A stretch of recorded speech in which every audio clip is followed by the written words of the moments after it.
Would he? Probably not. What about you? You've studied under him long I enough. gave a Intarsha demonstration not Did you? a couple of months ago. All right. I just think she's. What? It's on compound. Oh, I could do a demo on compound if you want that.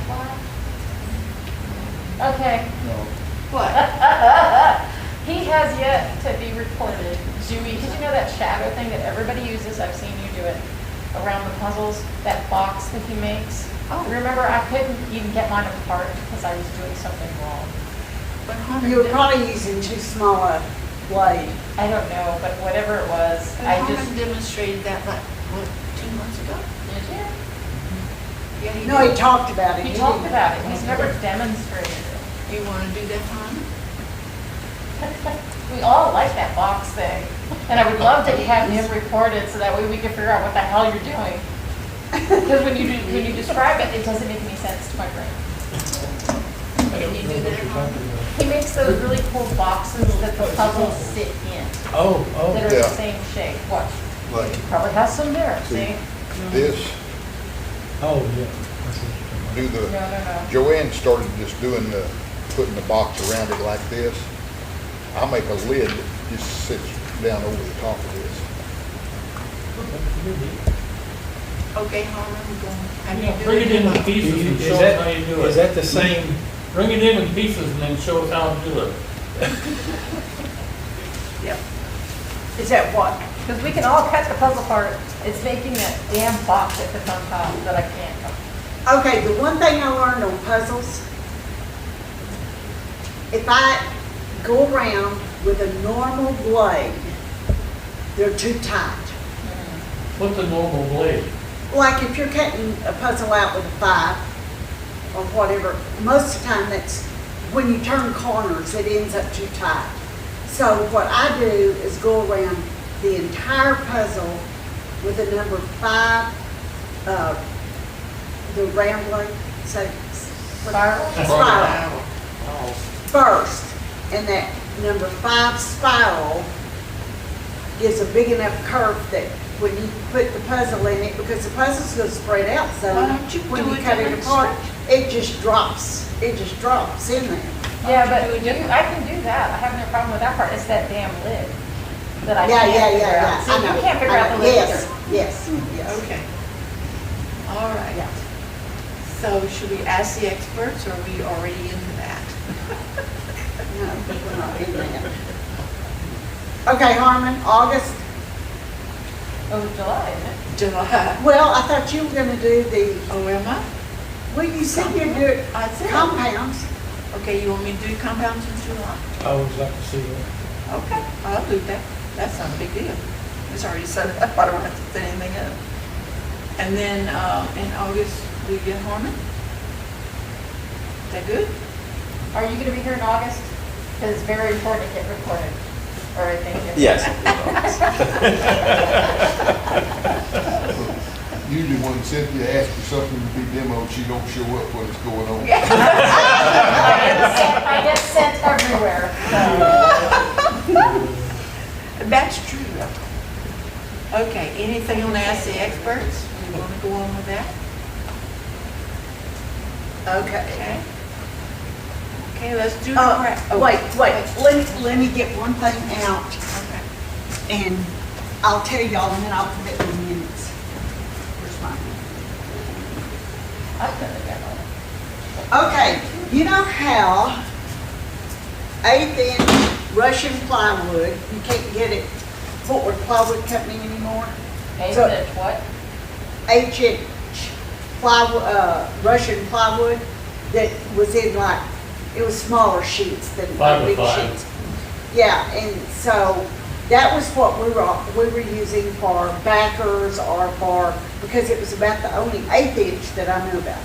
Okay, the last time I went out there, they had different types of 1/8" that were good on one side, not the other. And it's not bad, and it's cheap. They're 4x8 sheets for like $35 is one. The lesser kind was $23 a sheet, but it's good enough on the backs that, for instance, if I put like that nativity where I paint the inside, that I use the bad side that I paint, and so that covers up the bad. And you put the good side on the back, so it looks like that's good. But there's some at, let me see if I can find, there's some at Lowe's that's $5 a sheet, 4x8, and it's good on both sides. And it's 1/8 inch. And what are they, it's just, It's all Russian? revolutionary plywood. And it's, on my Lowe's, if you go down the aisle that ends up into the craftwood, that aisle, but it's over here on the left by all the plywood, and it's the only 1/8 inch there. And it's, right now at mine, in Granger, it's 20% off the $25. So it makes a 4x8 sheet like $18 or $19. You give me a place to go on Yeah, just because they set the loads all up the same. Yeah, but my Lowe's is like Backwards. a mile from me. Yeah, it is, I know. So anyway, FYI, I was really excited when I was told about this and went yesterday to see, okay, is it good on both sides? And yes, it is. And what's the coupon? Is it just on sale or do you have to have a coupon? No, it just had 20% off. I don't know if they're trying to get rid of it. Or it's just a sale item. Well, or it's a sale, I don't know. I thought, when I saw that, my heart kind of sunk thinking, this may be the end of it. Okay. Anything else I want to ask the experts? I want to ask one thing. Yes. The backing that you put on the thing that you cut out, like with black behind it or something else, what's that called? You buy that at, Hobby Lobby or something like that? They use origami paper. When I have, yes, origami paper is what I usually use. And it has different colors and different patterns and whatever. Where do you get that? Hobby Lobby have that? Oh, yeah. They're- Michael's might have it. They I frame don't think photos. Joanne's has it. They frame photos and look backwards. You know what that stuff is called? No. I don't know what it's called. Yeah. Lap? That. But those are thicker. Yeah, the that's- mat board is thicker. Yeah, that's what Everybody's got 16 that. inch thick. It's thick stuff. Okay, the origami paper, where is it? I've never seen it specifically saying origami paper. Where do you find it in, like Michael's, or is it in the, It's in the paper craft. Where they have the paper crafts and cards, where you make cards and those kind of things. You used to go to Barnes and Noble to buy origami paper too, I remember. When you use it, you glue your cutout to that? I usually glue the origami paper to the back Yes. and then put the cutout piece on top. Without gluing it to the paper, I usually glue it around the edges and maybe just a couple of places in the center, but not the whole. I don't try to put glue on each part of the cutout piece. so how do you attach your wood? On your, Origami paper, I usually just do the out, like I said, just do the outside. how does that hold? I see another demo And in then her just 2 or 3 future. places. So how does that hold? Well, don't all the pieces just fall out if they're not glued to that? When you pick it up? Here's the background. Here's origami. Oh, okay, you've got the background behind that. Yeah. Oh, okay, gotcha. That's what I wanted to know, okay. The origami paper is too delicate. That's what I was wondering. Yeah, I'll always put Okay, gotcha. put a background. And, okay, so what kind of wood do you use for that? Same thing. talking The about. 1/8 inch. Yeah, just, Okay. I don't have anything like that. There's only been one thing that you've ever did just the origami paper and those ornaments, that you did just the origami in the back. I can't remember You did a anything, whole I series. You did just a whole put series of origami them. in the back. You did a series of them, I remember. Okay. It's in the tub. Yeah. Anything else on Ask the Experts? All right, let's go and move along to the brag items. Yeah.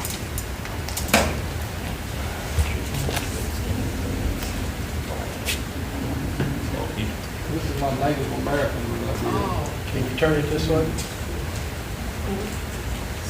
Oh, yes, nice. That looks more good. and I like Whose the way pattern you is that? frame it. Pardon? Whose pattern is that? I don't remember. It's one that I've had. Did you get it? Yeah. That- No, he's- Thank you. And what I did on this right here, this is just birch plywood on the back for backing. And of course, I painted it back there. This is walnut with a maple inlay in here that I did on the picture frame. Did you make the picture frame? Yeah. I'm impressed. That's pretty. Is it inlaid? Pardon? Is it inlaid? Uh, The picture? Yes. Oh, wow. I just used like a table saw or a router bit, whichever I feel like doing, and I'll cut the proper size.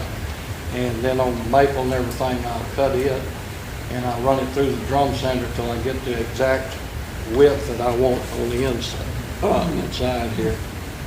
Okay. The devil's talking to me. Pardon? I got a demo doing that. Saw's too big. That's the problem with this. But a router isn't. I got The router table.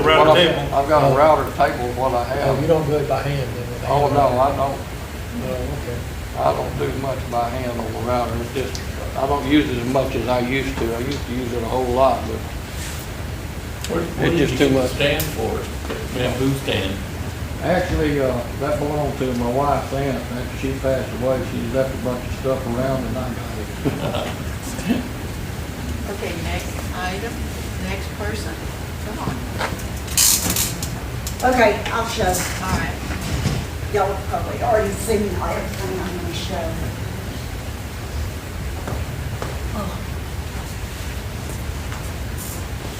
Okay, I think I brought this last time, and it is the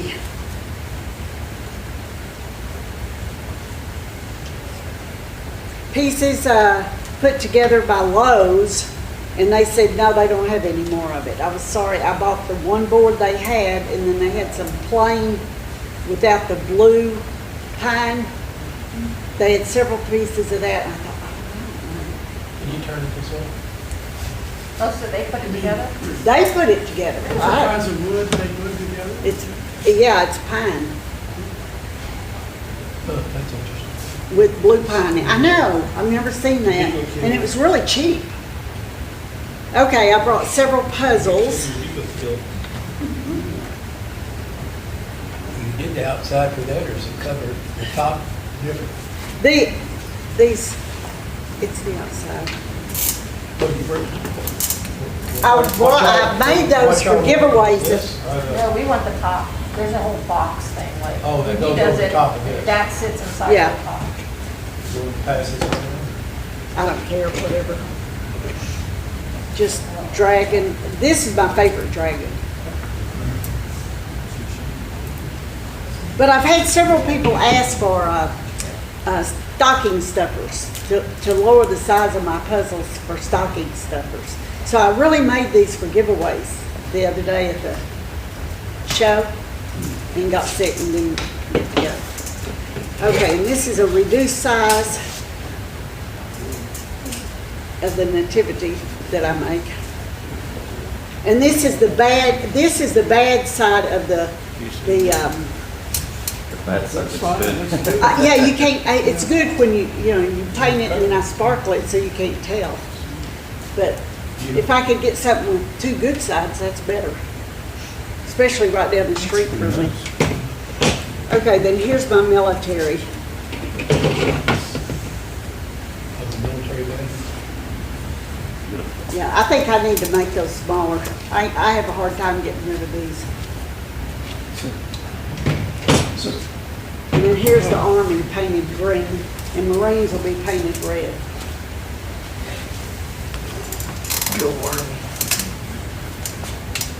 And that's it. Next. Oh, wow. Go on. Go.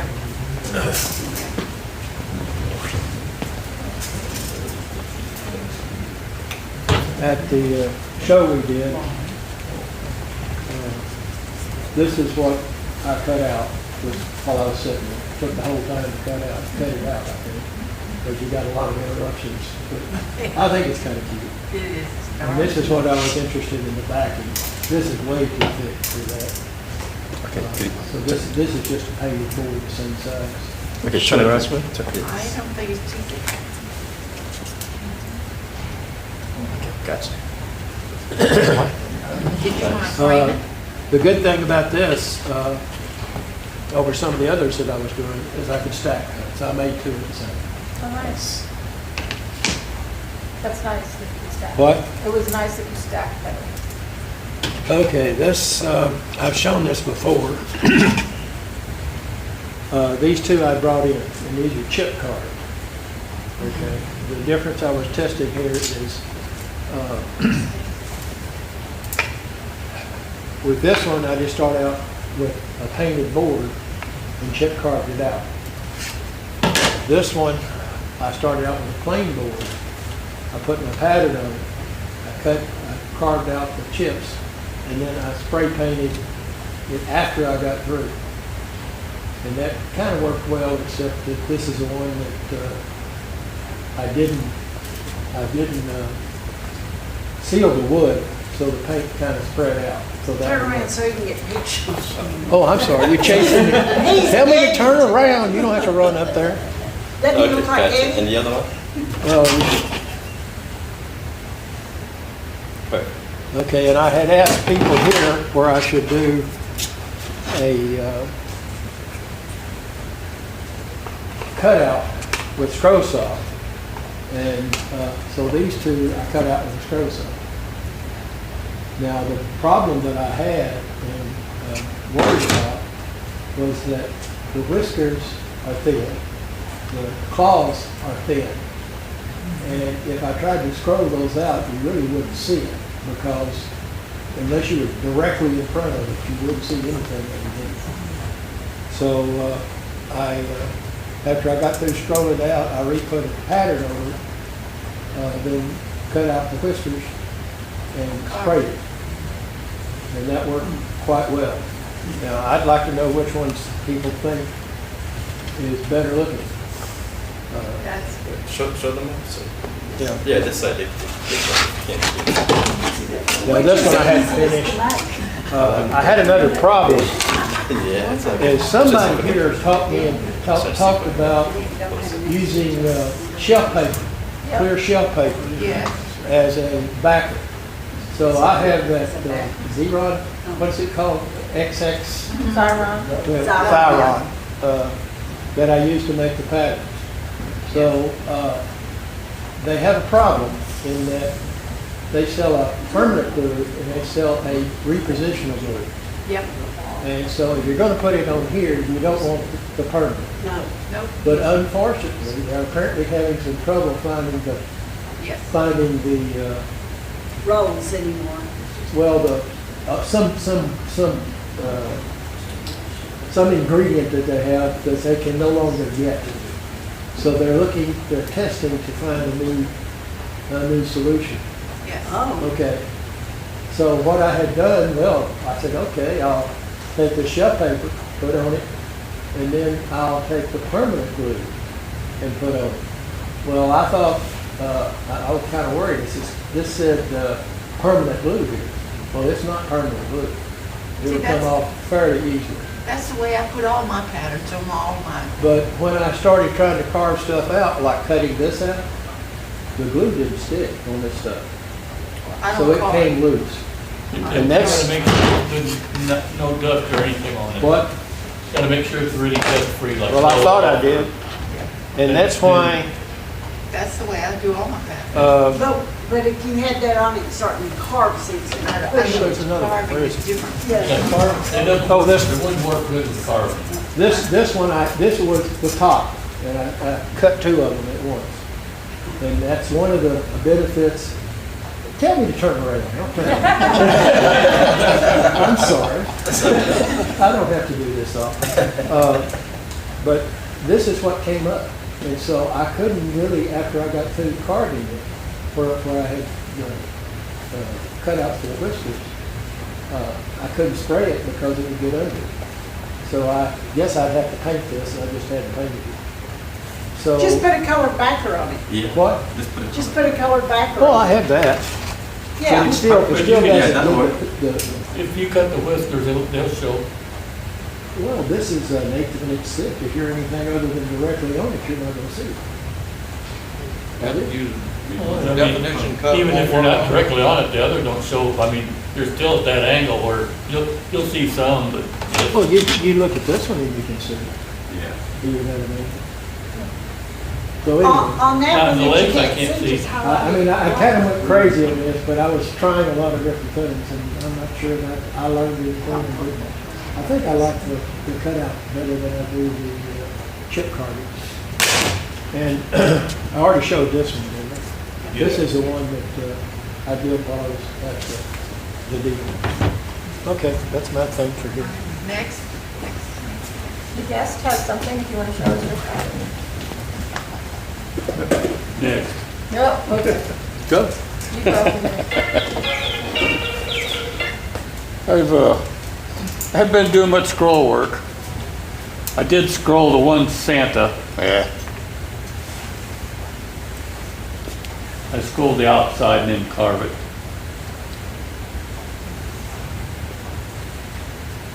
Okay, want me to stand still? Gotcha. She can't see that far. Well, that's fine. Yeah. Should I wrote that over? I didn't realize you couldn't. What kind of wood do you use for your carving? Basswood. Basswood? And did a bottle stopper. And when you sell that, do you sell the whole thing or you're just showing off? that I'm not it's gonna sell it. He gonna keep it. I'm gonna keep it. He got a lot of whiskey bottles. You still have them full, you're not doing it right. I don't drink enough wine, but one of the guys at our carving class drinks a little beer, so he made these, I guess. We did one of these in class. Oh, that's for a beer bottle. You say the beer bottle? No, but he was drinking the beer and making these out of the beer bottles. Oh, he cut it off, that's what he said. Now, what do you cut a beer bottle with? Is it gonna shatter or flying all over You the got place? glass I don't know. cutters. Okay. This seems an odd place to use it. You could cut it with scroll saw if you want to. That's okay. You're afraid that would shatter. I got this in the scroll saw. Our anniversary was this past week, so That's, made it for my wife. What kind of wood? It's pretty. It's Olive? 'Cause I got that stripe on there. is it poly pipe plywood? no, it's not plywood, it's Serious solid plywood? wood. It's excellent, thank you. So you just started scrolling? Back in 2019, so I've been doing it about 4 years. Yeah. I started to say that that's when you just really started. I thought, whoa. See, we thought he just started. And then we found out he'd been doing it for several years. He cheated.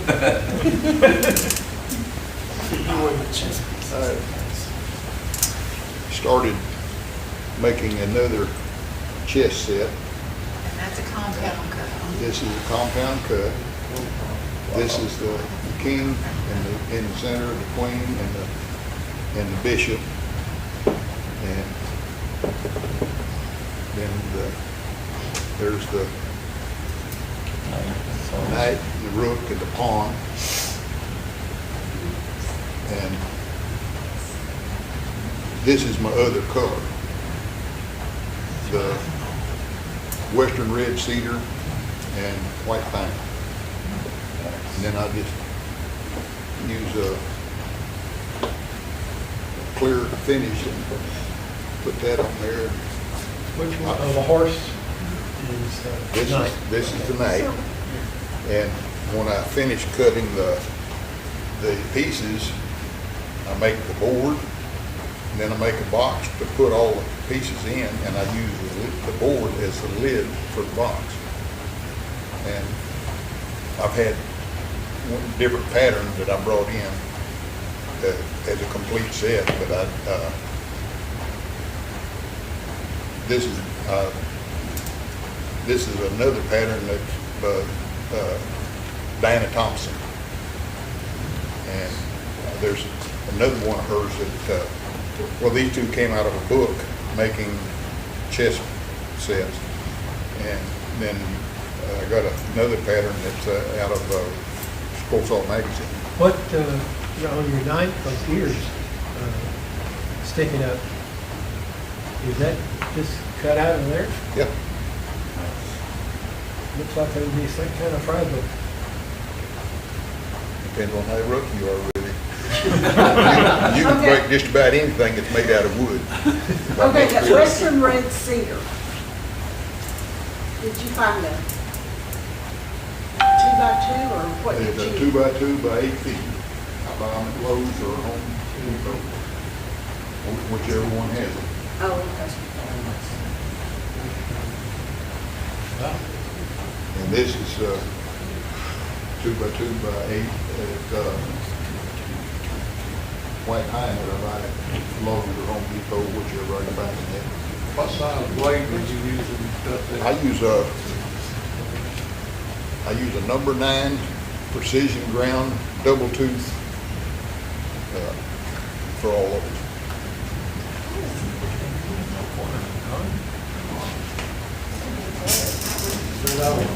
Three-quarter inch. Three-quarter inch wood. That's too much.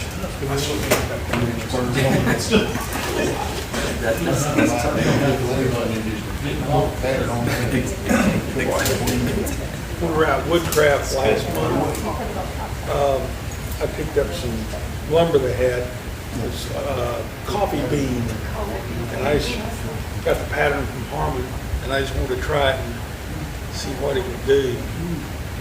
That coffee bean is, it's beautiful, And, the green is It was outstanding. Coffee's in? coffee bean. Coffee bean. Bean, okay. During World War II, the chicken and coffee, it was, as the beans came off these trees. And there was, these things were like, boards were 14 inches wide. That seems like that'd be an unusual piece of wood to finish. Yeah. Yeah. You said you bought it at Woodcraft? Yeah. When they were doing the demo. We were doing a demo out there. Wow.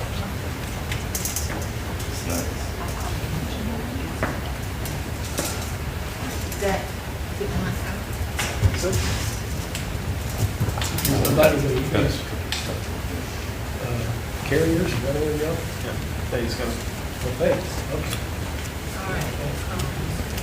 These are my baskets here. This is the complete pattern.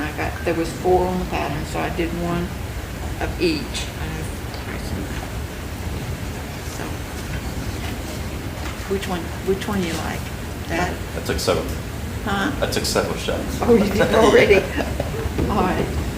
And then, I don't know, I just decided, I found this in a pattern book and I said, oh, I've never made anything like that, so I did. Nice. Wait, turn it. This is a bulletin board. Oh, And then, that's it. and the other is a Oh, it's a- chalkboard. She won't see Oh, you. she Wait, needs to go hold it up closer. so she can see it better. I know, I ain't gonna talk. You spray a dip? A pan that you buy chalkboard paint, Okay. and this is bulletin board. But I just, yeah. I saw it in a book and I said, I don't do that. So I did. Is it chalkboard paint, is it? Yes, you buy chalkboard paint What kind of wood is that you got, the base, top base? up there, Yeah. found in the shop. Found in the shop wood? Probably pine. Probably pine. That's what I was thinking, the cowboy carrying it away. It might be. No, I think it's pine. Seriously. I think, I buy it from Home Depot by the What kind of finish did you put on that? double, what is it? Clear coat, Yeah, clear. you use that 2 times, The triple. triple, see, and I don't have luck with that. But that's what I use. I probably spray it too heavy. You have to gently, Oh, several times. and I go, You go lightly across, the next day you go lightly across, the next day you do lightly. I'm talking about the paint, yeah, Varnish it. spray varnish. Yeah, spray varnish and you do, I just lightly and I just, a certain time of day I go out there to the spray room and spray everything lightly once, then the next day I go and do it again. You use your,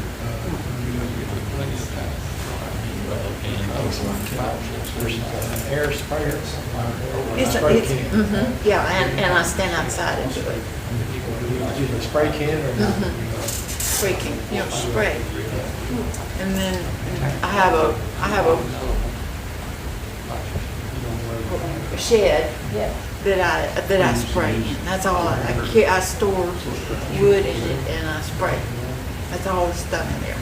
And I stand in the door and spray and put it back on the racks. That's very nice. Okay. Oh, and I should say that I got the little basket patterns from the Winfield collection. There's 4 on the sheet. All right. So is that all the brag items? You done all the brag items? So then I think it's dinner time.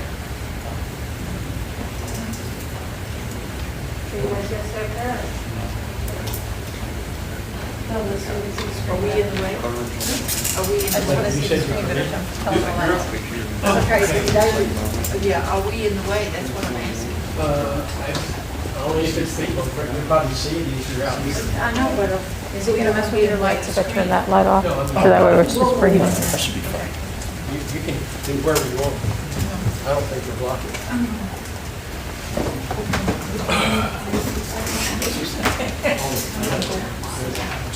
Okay, I don't know if everybody's seen all of these things before or not. I, of course, like to do carving a lot. And so I ended up over time collecting a number of different tools. Are any of these in your shop? Now, last time I Those gave in a your shop? presentation, it Are any was of supposedly those in your shop? hand tools. This one's a little different. If there's anything up here somebody wants to try or touch, except a couple of these more powerful ones, because I didn't bring anything for that, but you're welcome to do it. I know that most people have seen this type of thing.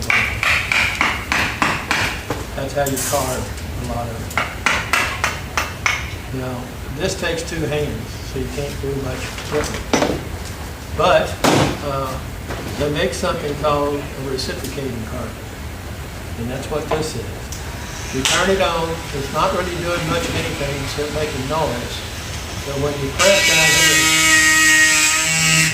you cut right on through it. You can cut cross grains. You can go either direction with the grain. The first one I got was this one. Now, actually, all 3 of these are made in Japan. I don't know why Japan is the maker of them, but This is the most expensive one that I bought, and you can find it in a lot of books. It has one problem that I don't, well, it has a couple that I don't like. One is that you have to grease this one. If you don't, it don't work. In fact, I tested that once. Not a good idea, don't test it, because it takes some time to get it fixed. These were bought from Micro Micromart, and this one's about 300, and the others, did I say go? You might go. Okay. I guess I should have done that first. Anyway, these power chisels can come as individual tools. They have different chisels that you can put in them.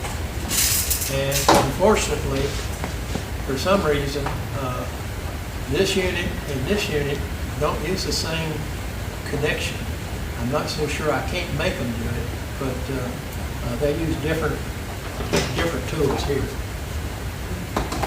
Now, the other thing that comes kind of interesting, I think, is everybody's seen a lot of flex cut tools. And you have a whole box of different ones. And these are where you have a handle. Well, they also make a device like this. You can put it into this chisel, and you can use any of these blades to do power carving. Now, one good thing about this is it doesn't make very much dust, because it's just like using the other tools. And you can pretty much do any kind of carving with these that you can do with hand tools and gouging and whatever. So they're kind of nice. These are not as, this one's a little heavier than this one. And I just kind of like it because it's really good to rough out things.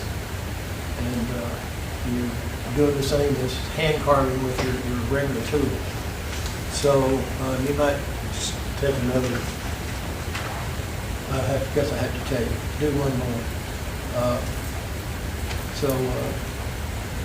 Anyway, this is kind of a, you don't need to do this.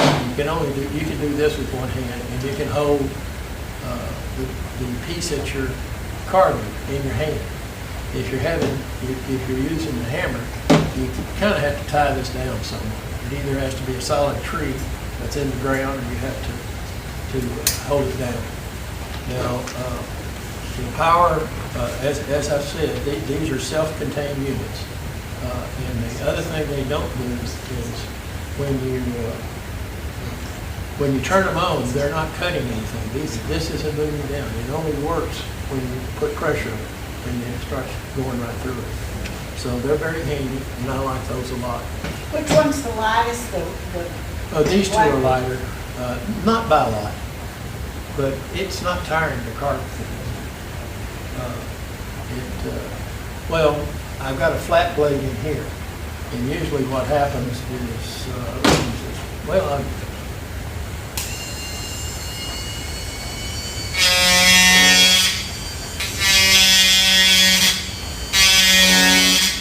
you can take off a lot of wood pretty quickly.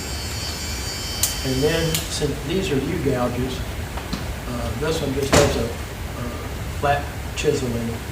You can clean it up with this one.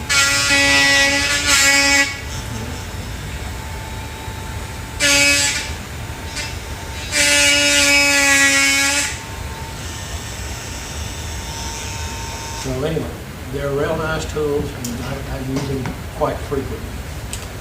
So that's reciprocating chisel. And I think you have pictures of it where you are now. So now I'll think about rotary tools. This is a rotary tool. The majority of power carvers, especially bird carvers, use this type of tool. Now, what I have, and what you get when you buy one, is you get the handpiece, which is what this is. And if you, let me get to it.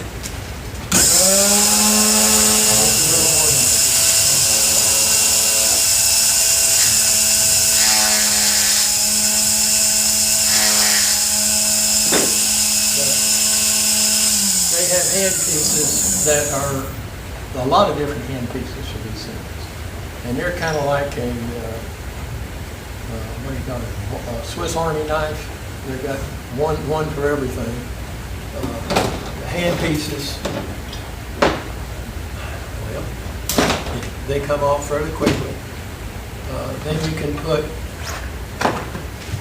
the rotary tool back on. So now I've got a rotary tool. So the bits are attached to the handle. You're not changing out the bits, you're changing out the Well, handle. I can replace these hammers in here. The bit can change. The bit is just stuck in with a key, Oh, okay. just like a drill press.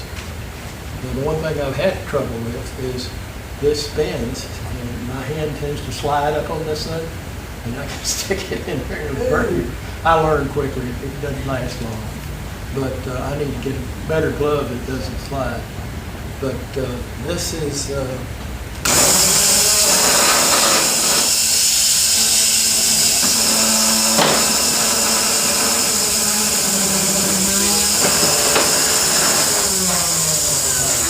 that's pretty aggressive.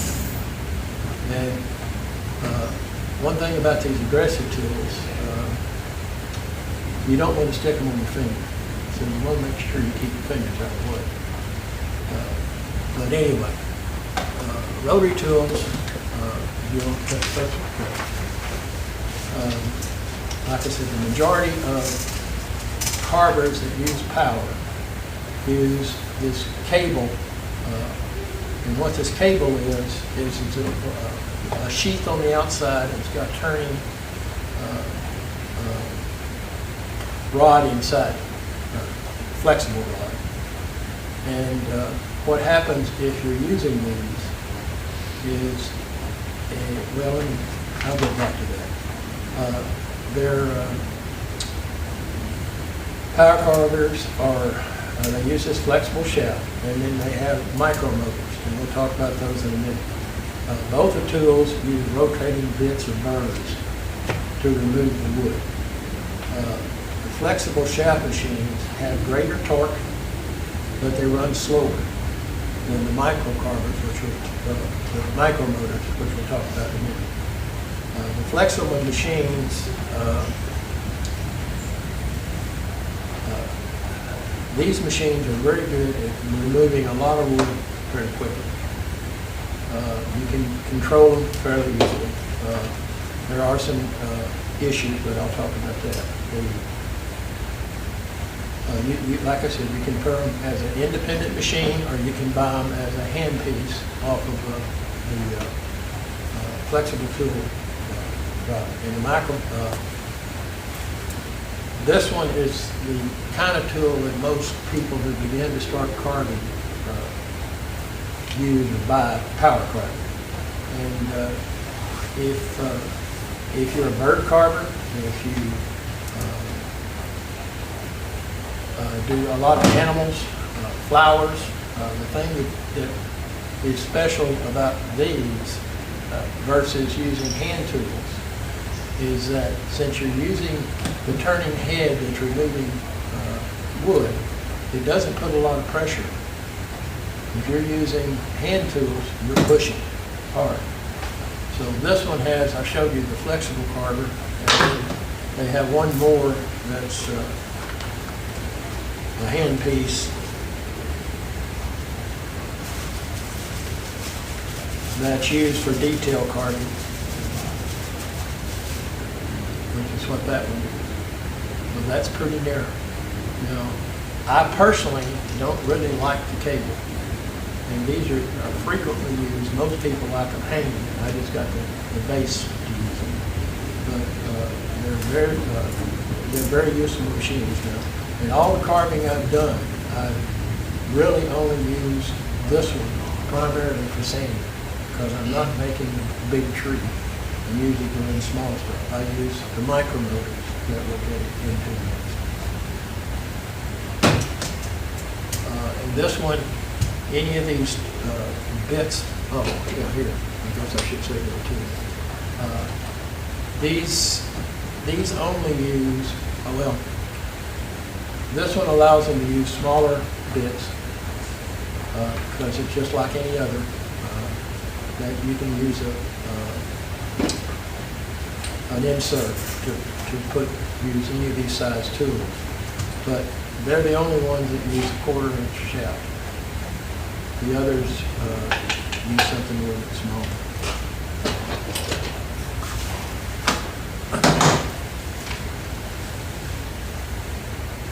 And primarily these are used for removing wood quickly.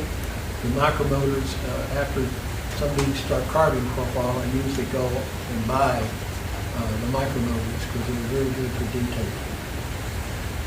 And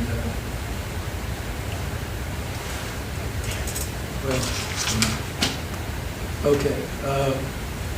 What you can do with these, or either one, micromotors or these, is they're good for rapidly removing material. Grain matters less. If you're carving with chisels, the grain can get you in trouble. You can split wood off very quickly. But if you're carving with this, you're not putting a wedge to it.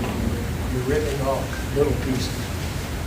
That's both good and it also causes problems.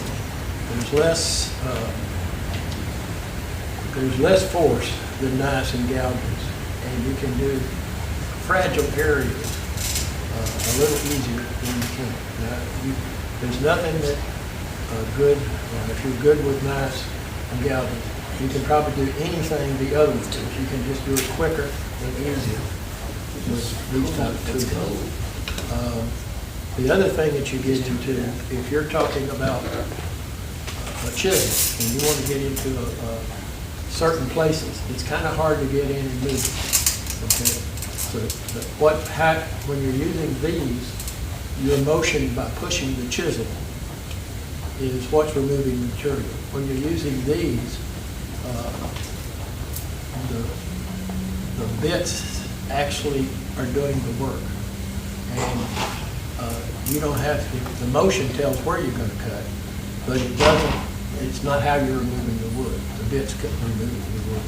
So, David, before you go on, that one that you were just holding, that has the brush on it, are there smaller brushes that go with that? You can use, if you look at this, any of these can work with it. Oh, okay, so there are some smaller. Yeah, well, that's what you might, if you're using some of the smaller ones, you'd probably go to this. Oh, end okay, piece. okay, gotcha. Okay. These are chucks, just like a drill press that you use, and you need a key to change it. Oh, okay. And do you wear gloves, just as a question, the accent of the question? If I'm using this, Uh-huh. with this kind of aggressive bit on it, I will normally use a glove. Okay. That's what I was kind of commenting on holding this. My hand can slide up. Yeah. I need a glove that doesn't let it do that. I've been using a leather glove, but I notice it and I remove my hand. But if I'm not using an aggressive bit, I don't. This thing, if you just touch your finger with it, it'll take off skin. It's not likely to cause you to go to the hospital, but it can be a rather painful cut because it's ripping the flesh off, and what usually happens, you quickly realize that it's happened and you quit doing it. Well, that's a two Band-Aid situation. What? That's a two Band-Aid situation. Absolutely. So it's not a good idea. Okay, where am I here? Okay. Do one more. There's a lot of good things with it that was on that last slide. You can move in any direction. You can go, if you're using a rotary tool, you can go in, out, up, down, left, right, and it doesn't really matter. You can't do that with gouges. You have a specific direction you can go. And so they make gouges that have right angles. A lot of wood carving is creating tools that allow you to get to difficult places to carve. So the extra tools you buy beside the knife are the ones that let you get into strange places. There are some issues with using rotary tools. The first one is rotary tools are not necessarily inexpensive. They can cost from $70 to several $100 on some of them. I don't know, I think that one probably $150 to $200. But so cost can be an issue. The other thing that's an issue is you need power. So you need to locate where you can get to electrical power or air power, air compressor. These create small particles. They create dust. And so if you have a lung disease, you better wear a mask. And if you're going to do a lot of it, you better wear a mask anyway. Some people don't like the noise. You heard both of these run, and they're a little noisier than the others, but they're not excessively noisy. If you look at this bit, you can see that wood fibers are caught in it. So that's called loading. And if you get it fully, if you were doing pine, it might coat this whole thing so you couldn't hardly do much with anyway. So you might have to clean it every once in a while. You can clean it using fire, a torch. You can clean it using a wire brush. You can clean it, I think there's some liquid solvents that you can use to clean off your deal if they get clogged up. It doesn't happen at any high rate of speed, but it depends on what you're carving. Some of the other problems, if you're using maybe one of these bits, which is a steel bit, or even these bits, there is a torque that's pulling you. So if you don't be careful and control it, it can grab and run across the wood, and that you don't want to let it do. But you can, if just paying attention, you can stop and not worry about that. The other thing is that basswood creates fuzzies. And so that's, if you use something like Tupelo wood, it's a better power carving wood, and it doesn't. And so that's why bird carvers frequently use Tupelo instead of using basswood. Most of these are variable speed, so you can control how fast you want it to run. The faster you go, the quicker you can cut through the wood.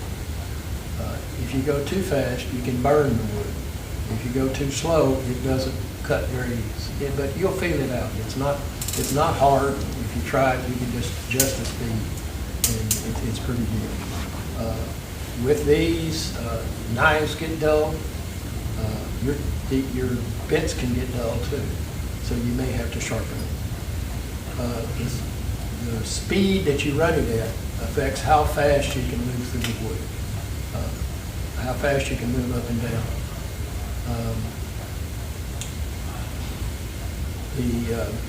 If you go too fast, as I said, the things that affect that are the sharpness of the bit that you're using, the shape of the bit, the teeth type on the bit, the cut depth, if you're trying to cut, and the type of material you're using. Because unlike knives, these can go through a lot of different types of material. They have bits for doing that. Okay. Change it again. Oh, okay. I just made a list of, I just didn't want you to think there's only one person, one company that makes these type of tools. Here's 4 different ones. The bottom one happens to be the one that I have got a star by. If you take the next one, the next one, it's just showing what I mentioned. Most people like to hang these. Laying on the table, it's a little awkward, and you can hit things that you're doing. So they hang them from a rack. And if you see people doing busts, working on birds, they'll usually have these hanging. And so that's just a different method of using it. Go one more. And this is just showing some more of them. And one more. Okay, this is, when you look at them, I mentioned changing the end pieces. This is a list of some of the things that you can get. This first one is, that they show is like this. Okay, so it's got a key to change your bits. You can put any bit size you want into it using the key. The second one is, they call it ergo. I don't know what that is. But anyway, it's a different handpiece. The third one, called C, is like this. And then they make a right angle one. And then the next one is talking about this one, which is a reciprocating carver. So you can get a lot of different types of accessories for this. Now, I kind of mentioned one thing about them. If you're using this and you bind it, you get it something like caught in your shirt, it wraps up and stops. What usually happens is the cable inside breaks. So that's a safety feature. So because it puts out a pretty good amount of torque. So you need to not do that. If you do, you're going to have to buy another cable. Yes. I know in scroll saw, some people use a foot switch. The minute you release it, it stops. Would it be good to use something of that nature? A lot of people like the foot switch. There's 2 types of foot switches, and I'm not talking about that in a minute too. But anyway, one of them is just off on, and the other is variable speed. So I am not comfortable with repeating what I'm doing with a variable speed foot switch. I usually like just turning it on or off. I guess a foot switch might help, but usually it happens so fast because this thing is moving. I mean, you're talking about, I don't know what the speed rates are. Maybe I have it again. They move like up to 30,000 RPM. So by the time you notice you stuck it on your shirt, it's already cut a hole in the shirt. That's the reason I asked, because I'm just curious, you said it's up there, but Well, my thought was if you have to reach over and turn the thing off. I'm really terrible about doing stuff like this, getting close to me. Yeah. But as long as you have control of it, I really haven't gotten hurt with one of these, but you can. Do you wear an apron or anything with it, or just casual like you are? I do it like I am, but you can use it. Yeah, a lot of people do. Especially when I go to carving shows and see people using these type, they're either bird carvers or making busts of human faces and that kind of thing. Some of them use an apron. I'll talk one more about apron when I get a little further along. Now, let me look at these. Move a little bit.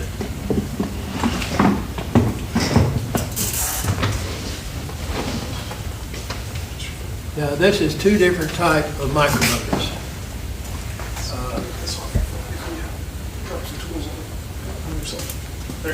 Thank you.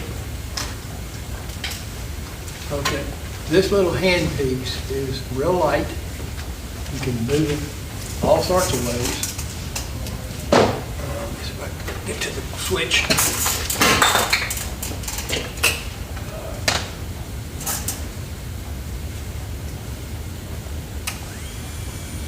Now it's spinning. You can control the speed. Oh, wrong one.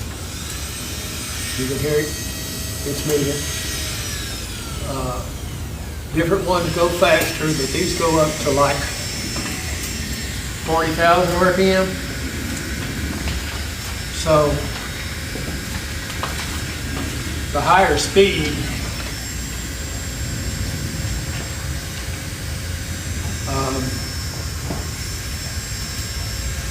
let's see, what's these?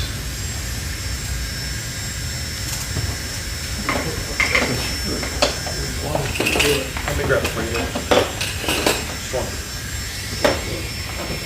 You can easily hold it in your hand, and it'll cut through wood rather quickly. You have a lot of different fits, and I'll mention that in a little bit.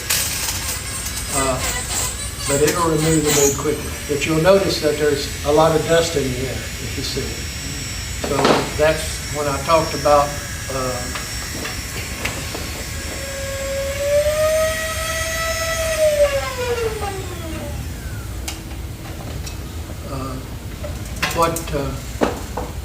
well, you heard the noise. If that bothers you, if you don't like dust, you better wear a mask if you're going to use one. What I do sometimes at home when I'm in my garage is I have a fan in the window that's pushing air out. I put a fan behind me, and I'm not so worried about the dust because I don't really, it's blowing away from me. It's not going to where I'm breathing.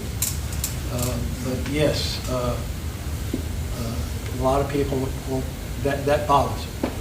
The micro motors, like I think they say, this one, this is Master Carver, and this is a different brand. I was teaching some carving classes in some of the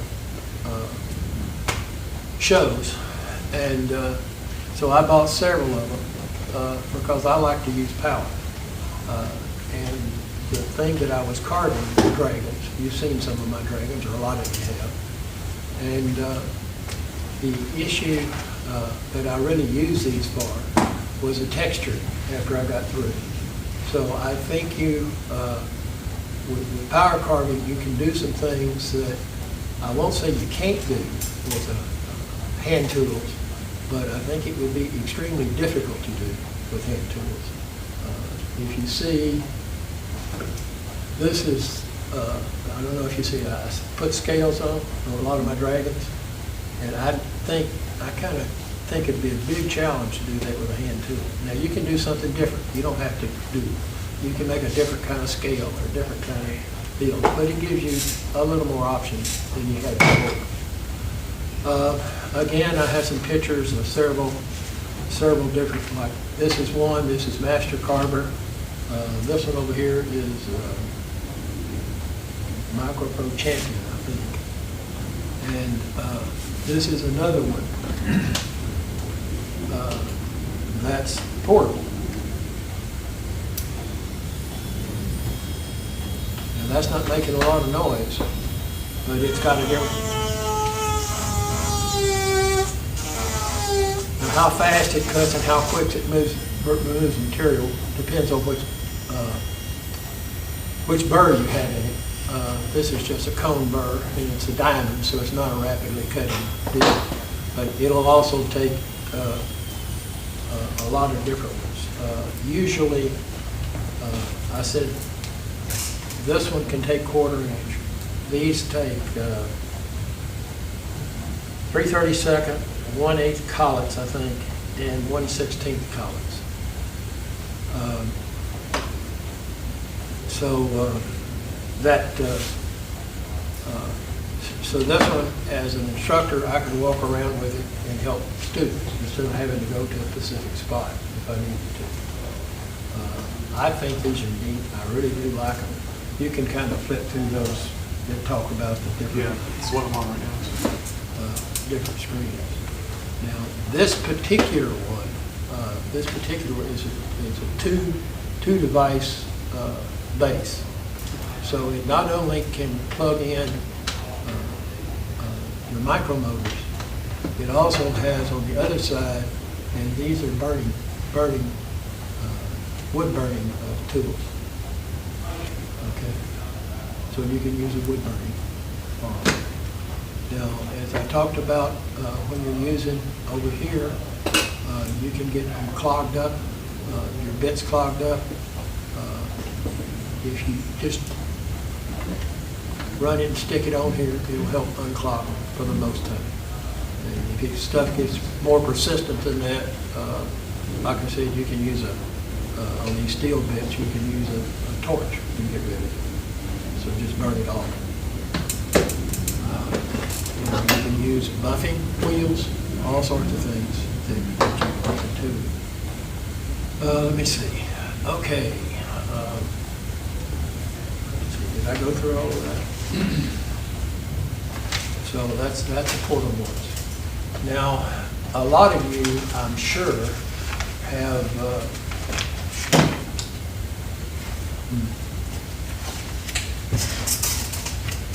had Dremels. So I don't think that's anything you're learning by looking at Dremels. Dremels are really kind of a basic tool. And it's a cheap way to get in to power card. But it's heavy and cumbersome, and it's nowhere near as nice as these type for what you're doing. They do have a little bitty Dremel now. They have a little bitty Dremel, but they also have a great big Dremel. Yeah. They have a Dremel like this. There's all sorts of other Dremels.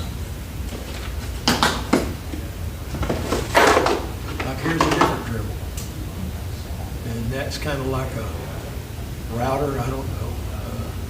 It's just a different way to use it. You can use it as a sander. And I guess Dremel, it just, I don't know, it just doesn't seem like it's, we'll have to cover that later. It's not necessarily,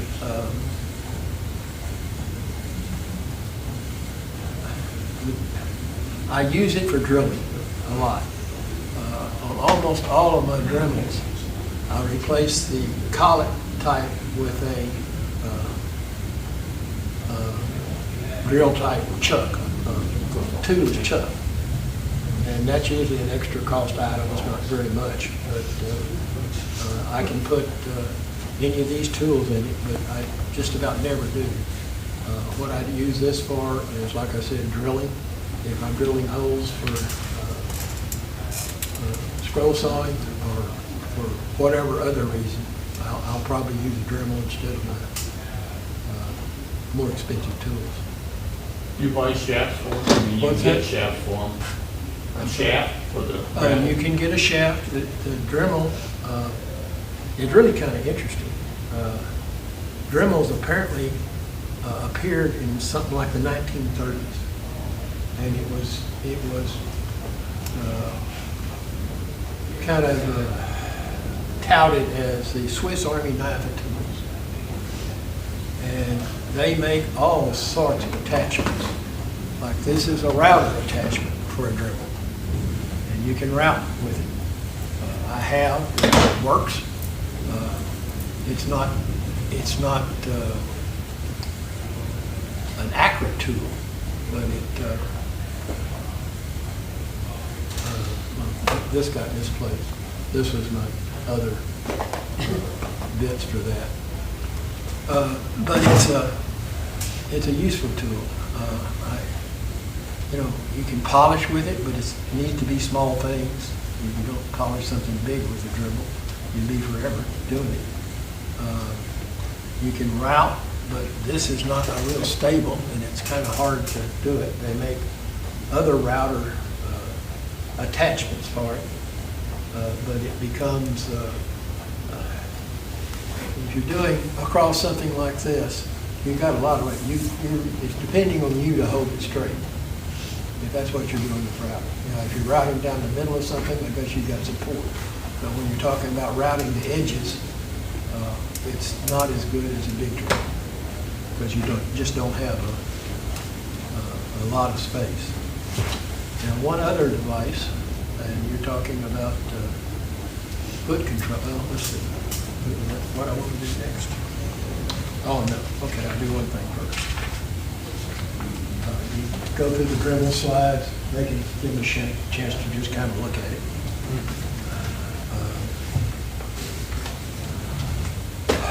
And as far as carving and power carving goes, you can take an axe and do all sorts of things.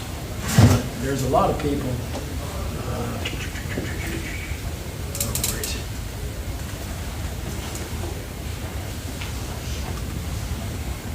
Oh, no, it's here. Ah, here we go.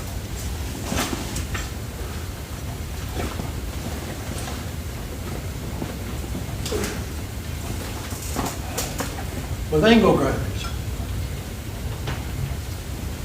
I've used this a few times, and you talked about a leather apron. With this thing, you better have an apron, you better have gloves, you better have a face shield, because when it starts tearing off wood, it throws it everywhere. And the few times I've used it, it creates a mess in my shop, so I don't use it too often. But I normally don't carve big things, but this is the type of tool, and they have a lot of different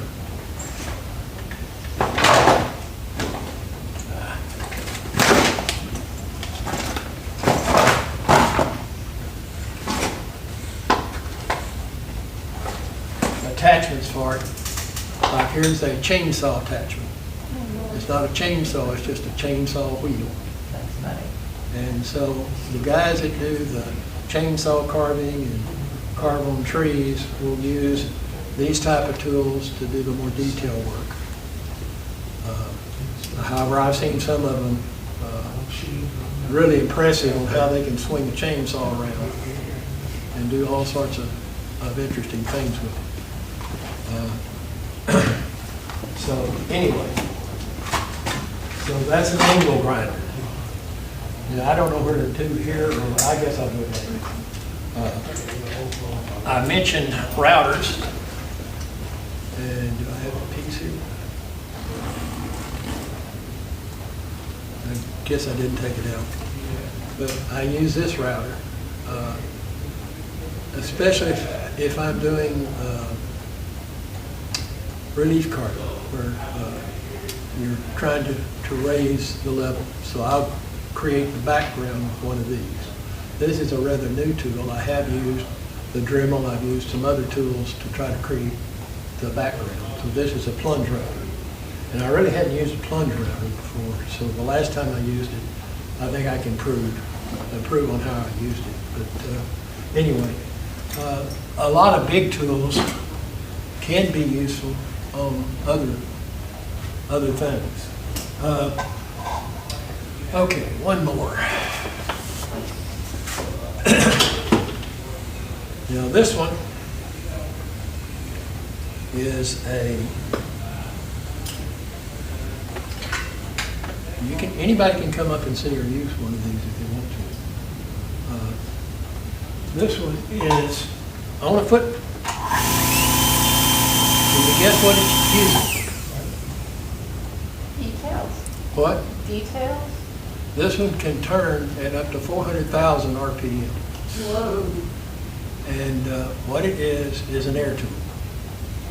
So it is not for removing big chunks of material. It's for doing detail. And they tout this one to be used in crimshaw work. That's bone carving. You can etch glass with it. I guess you could cut that bottle you're talking about with it here. So that would be used rather than a dentist tool, like some of those people did that stuff with dentist tools? So I mean, it's comparable to that.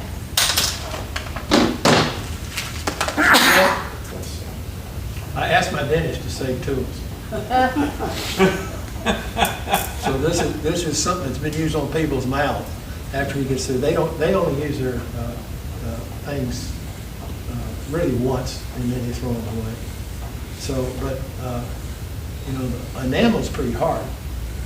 But yes, this is set up to use this 1/16 shaft. Okay.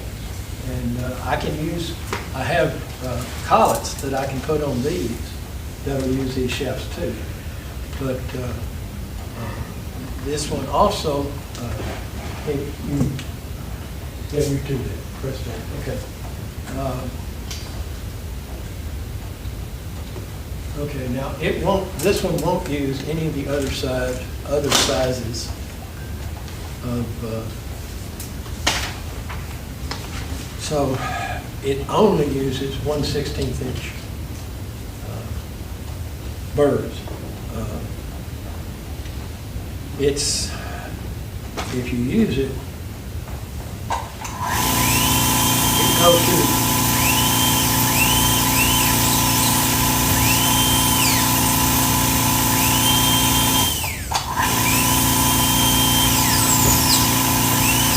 that was a little bit.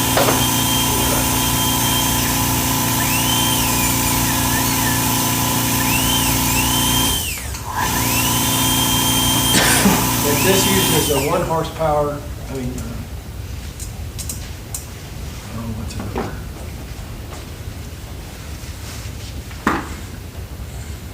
Half horsepower motor for the compressor? Yes, Because Bryce and I went to. 1 a- cubic foot per minute, air power, and 45 PSI is the highest. Oh, okay. Bryce and I went to a gourd show, carver show. They use it for And- boards too. Some of those teenagers had wonderful stuff that they had turned out. They were saying they were using a dentist drill type thing, Well, so, that's what that is. okay, okay. And that's a fairly expensive addition. They use it for like gun carving, where they carve on guns. They use it for, they can carve glass, or etch glass at least. Antlers, gems, even metal. So that goes through. You can advance that one more. So you can kind of see it closer. If somebody wanted to try it, they can. I don't have any problem with it. The other thing that this has is it has a attachment where you can spray water. So when you use it, there is a air that's blown out, just like your scroll saw, that removes the dust from where you're working. You can also connect it to a misting system, which sprays water. So if you were carving glass or some other hard material, to keep it from burning and to improve the lifetime of whatever bit you're using, you can use the water.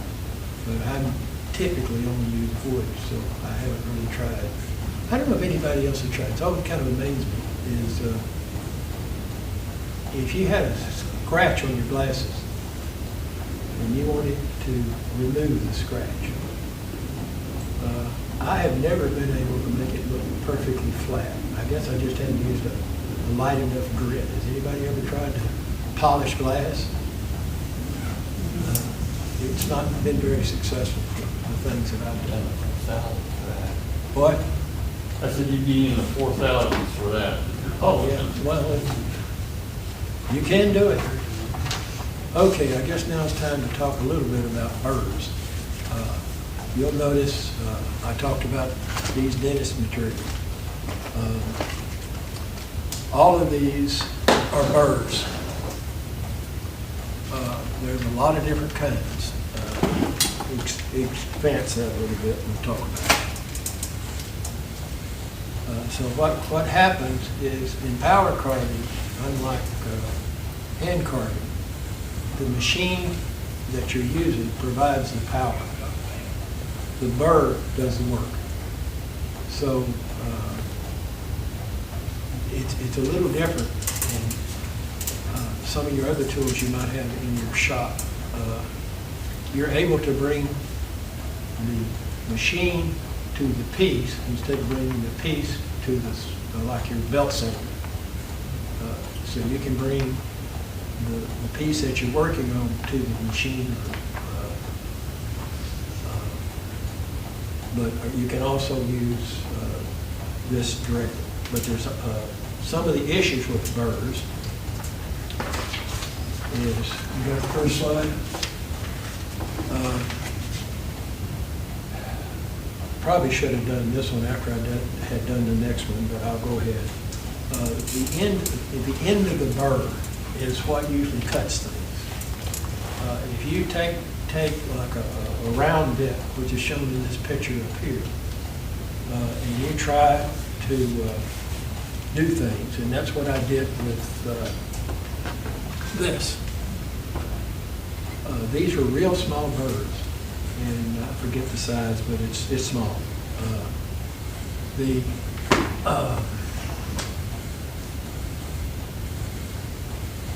You can't go deeper than the size of your ball, because if you try, you can get, once you try to go deeper, it just tears wood up at the top.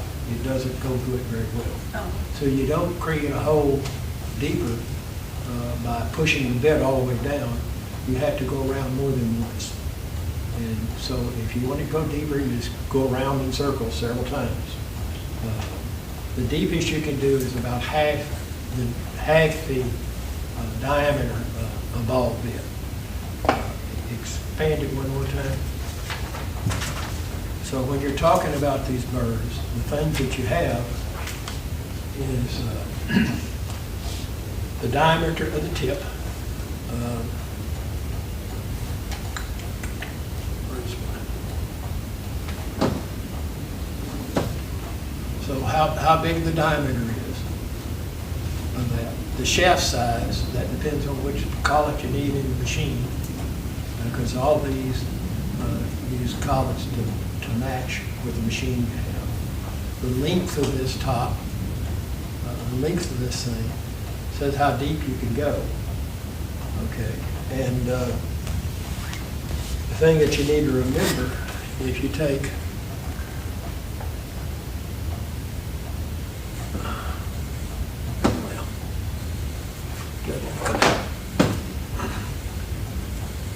like two of them, if you turn this one at the same RPM that you're turning this one, this is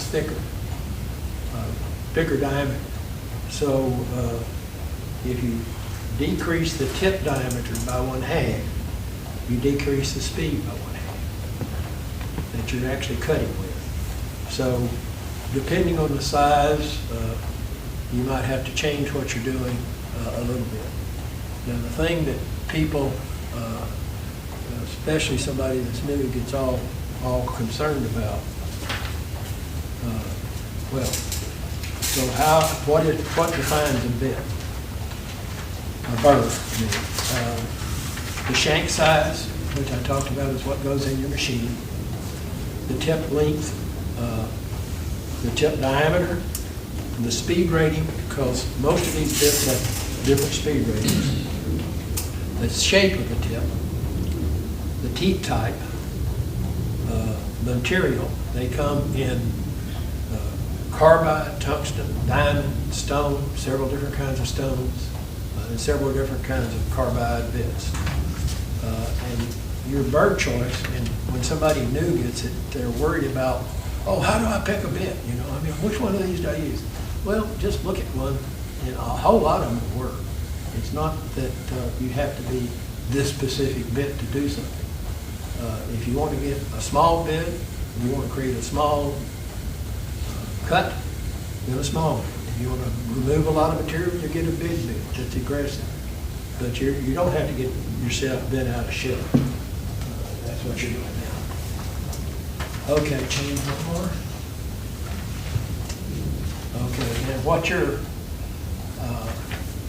what you're in the process of doing changes what bit you use. Like if you're roughing out, you want an aggressive bit. If you're detailing, you probably want a smooth bit. If you're trying to finish, you want one that is very fine. So that's what, one more page. And the shape of the bit. Because you can get, these bits come in all sorts of shapes. Some of them kind of cutting wheels, some of them in here, and some of them are round, and they got other shapes. And sometimes some of these bits are expanded to the point where it's kind of hard to recognize what they are. Okay, we'll go through these next things very quickly. You have carbide burrs, okay? They're steel. If you are using them, cutting diameter of 1/8, they can be used up to 100,000 RPM. If you're going faster than that, you don't want to use it. If you're having a 1/4 inch, cut it down to about 35,000 RPM. One more. Okay. These, I have some and I can show them to you. You can't see it from there, but this is called a stump cutter. And it's a steel. And to tell you the truth, I usually use these type of bits the most for the things that I do. And I use some of the stone bits less. Now there's also, I talk about cleaning them off if they get dirty. There's ways to do that. There's erasers, wire brushes, there's other things that you can use. Go one more. Typhoon. I use it's a different brand. It's a, I forget what it is. But anyway, these are the aggressive bits like these. Typhoons are. So if you're trying to remove a bunch of material, that's what you use. Go one more. They have stone bits. Now, I seldom use a stone bit because they're not hardly aggressive at all. They're really for finishing. The thing that you can do with these stone bits, and I have done it, is you can take a rough stone and you can reshape them. So the material will come off pretty easily. And so if you decide it needs to be smaller or you want a pointed bit, you can reshape them. Of course, you can't put it back on, but once you change them, they're changed. You can go one more. They have diamond burrs, and just the word diamond makes you think they were expensive. And you would think, oh my God, I better be careful. These are pretty cheap bits. You can get a lot of them for a very reasonable price. They're usually not aggressive bits, but they'll cut pretty easily. But are they for like hard surfaces? They use them for soft. They're just a regular bit. Oh, okay. But a diamond bit would probably work better. If you wanted to try to etch glass, it might be the right one to use. So it just, there's a whole lot of them. Now, sanding. You got to. Okay.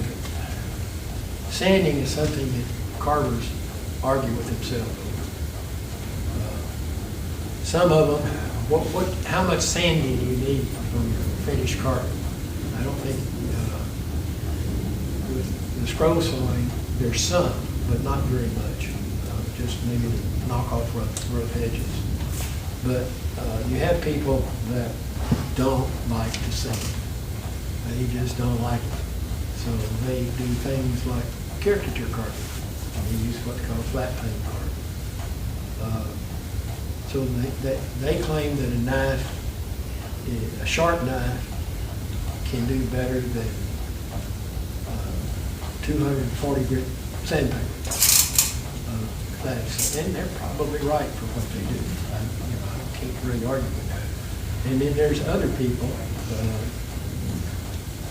that it depends on what they're doing. Like modern art. If you see this stuff, most people like it shiny and smooth, and it's not difficult to carve, but boy, you really got to work hard on the finish. And if you're going to have a really, really smooth, you have to be do a lot of sanding to get it down. There's a lot of things to help. Okay.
I assume most of you have seen these.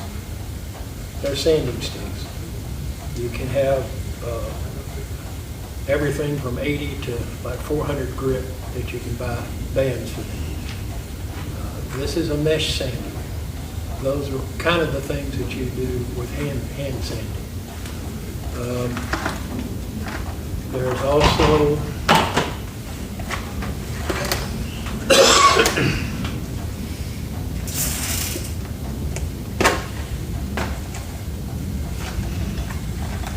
files, which is what these are, that come in real handy. It's hard to reach in small areas and places, and these work real well for me.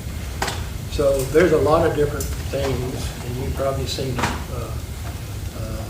that you can use for hand sanding. And this just shows a few of them. Shows the bits, the files, and buffing, and there's sanding pads, which I didn't bring any of them. I have some. So it doesn't matter where you use hand tools or power tools. If you need sanding to smooth it out, to put a clear finish on it, you can do that by hand. You know, nobody wants to do everything by hand. So they want a power system to do it. This is what they call a Guinevere sander. It comes with a cable. You have, that's one of the tools that's associated with it. You have air. These are blown up by air. And they put a sleeve on them, something like that. So you can pump them up, and they're then not a hard surface that you can use to sand your equipment with, sand your piece with. They make a lot of round ones.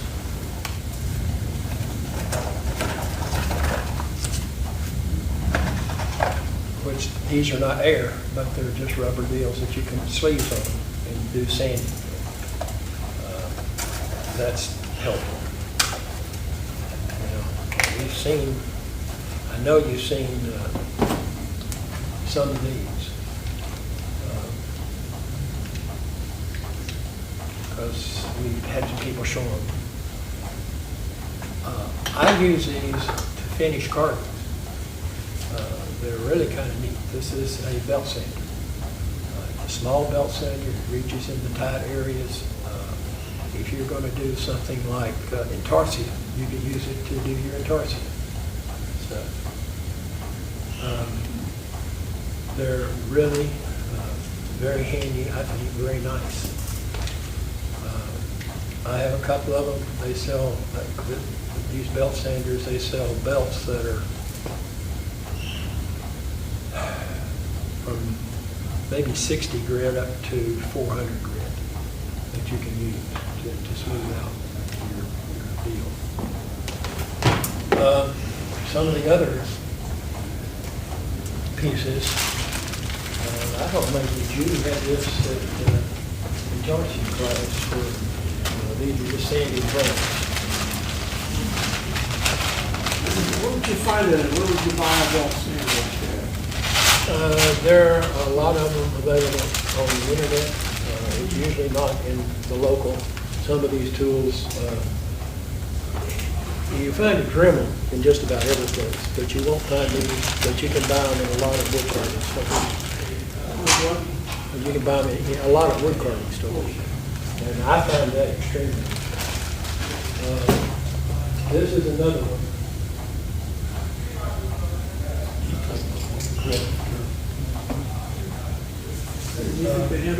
What's that? Oh, no, it's fine. I don't know, I've seen one, but they may go online and look. I would buy them off the internet. That's what I'm talking about. Micromark, these are micromark tools here. I don't guess I put on this. Yeah. But this is, Do you want me to plug in for you? yeah, mine. Here, I'll do it.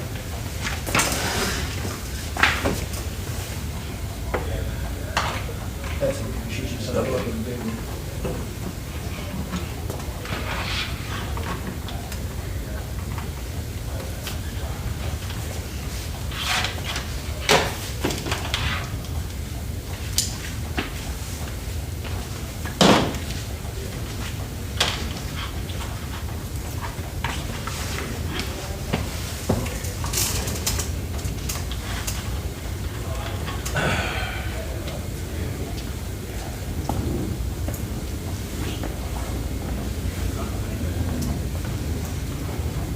There's your belt sander.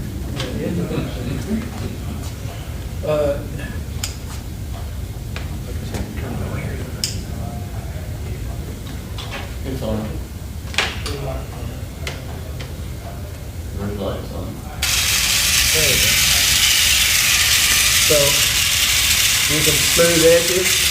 If you've got a base that you're going to put something on too, you can smooth that out. Okay, so that's just like any belt sander. But it's not a huge thing to do. You can use, this is a orbital sander, or what do you call it?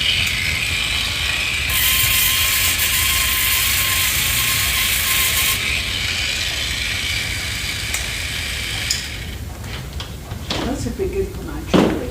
What? Those would be good for my jewelry instead of having to hold it.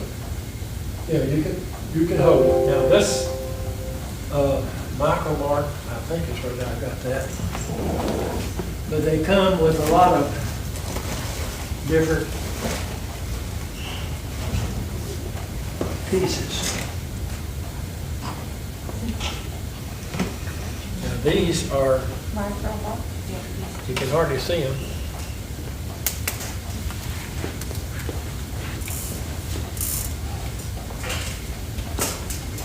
You might go ahead and advance. This is showing, this is towards the end.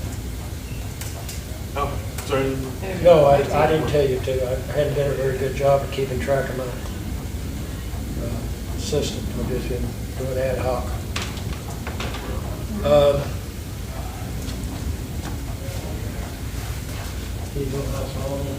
Oh, now that's what I need for my little jewelry, don't I? Yep. Instead of trying to hold it on a big one.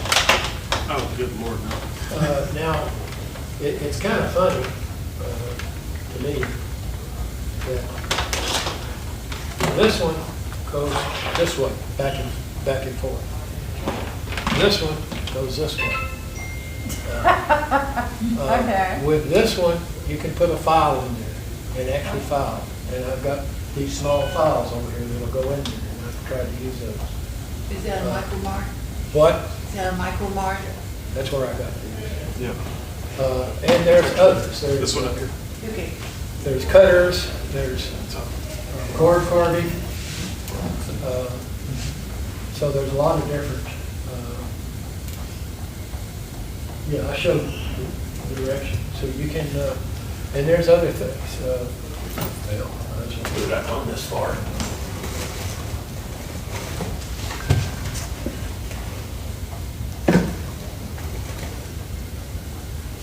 This is a saw that you can use, go back and forth. It's not big like gourds. It'd be good for working on gourds. There's other types of hand pieces that go. And this is just a power unit. It's basically a DC power unit. So that it's adjustable, so you can adjust the speed that you run with. But anyway, it's a very handy tool, I think. And I use these two a lot. I've used some of these others. Like I showed you a router that I had, and I tried this piece. That's a fairly new router, and it's a plunge router. Now, I was just learning with it, but so I've created ready to start carving. I have to clean it up, but ready to start carving, a relief carving. And I have one that I've done that's like that. It's in the box here. Yeah.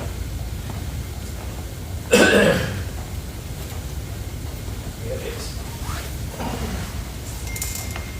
So, I think it's cute. These are.